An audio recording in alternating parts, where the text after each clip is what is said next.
should landlords select an accountant? I always think the best way to find anybody in a profession or trade is obviously ask for personal recommendation. That can be tricky in property.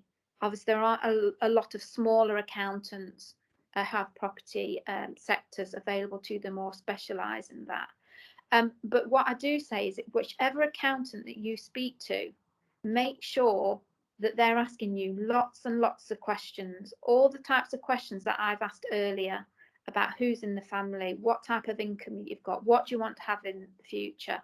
Not somebody who says, right, how many properties have you got? Yeah, I'll stick that on your self-assessment tax return for you. Here's the bill.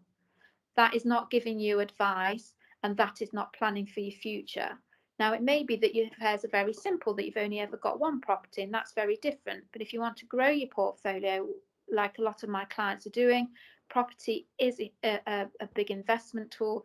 It can provide you with income for your life and can be structured very, very well so that you really, really benefit from it. It can be flexible and it can pay for itself lots of times over.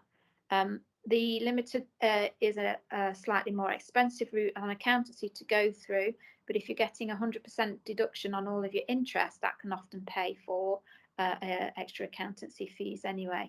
So get a recommendation, but even when you've got a recommendation, make sure they're asking you lots and lots of questions, make sure they're engaging with you and you understand what they're saying, they're not using too much jargon, and somebody that's approachable and that gets back to you.